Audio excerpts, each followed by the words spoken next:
ಮೊನ್ನೆ ಬಡ್ಜೆಟ್ ಆದಾಗ ಲೇಟೆಸ್ಟ್ ಬಡ್ಜೆಟಲ್ಲಿ ತುಂಬ ಪಾಪ್ಯುಲರ್ ಆಯಿತು. ಏನಂದರೆ 12 ಲಕ್ಷದವರೆಗೆ ಯಾರ್ಯಾರಿಗೆ ಆದಾಯ ಇದೆಯೋ ವಾರ್ಷಿಕವಾಗಿ ಅವರು ಟ್ಯಾಕ್ಸ್ ರಿಟರ್ನ್ ಫೈಲ್ ಮಾಡೋದು ಬೇಡ ಅಂತ.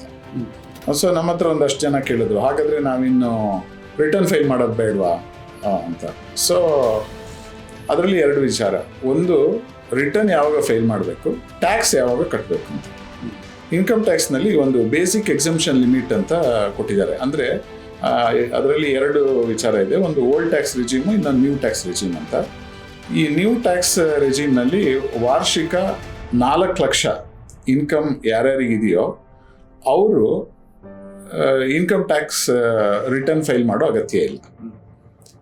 ಹಾಗೆಯೇ ವಾರ್ಷಿಕ 12 ಲಕ್ಷ ಇನ್ಕಮ್ ಯಾರ್ಯಾರಿಗಿದೆಯೋ ಅವರಿಗೆ ಟ್ಯಾಕ್ಸ್ ಕಟ್ಟೋ ಅಗತ್ಯ ಇಲ್ಲ. ಆದರೆ 4 ಲಕ್ಷದಿಂದ 12 ಲಕ್ಷದವರೆಗೆ ಇರ್ತಾರಲ್ಲ, ಅಂದರೆ 4 ಲಕ್ಷ ಇನ್ಕಮ್ ಕ್ರಾಸ್ ಆಯಿತು, ಅವರು ಇನ್ಕಮ್ ಟ್ಯಾಕ್ಸ್ ರಿಟರ್ನ್ ಫೈಲ್ ಮಾಡಬೇಕು, ಟ್ಯಾಕ್ಸ್ ಕಟ್ಟೋ ಅಗತ್ಯ ಇಲ್ಲ.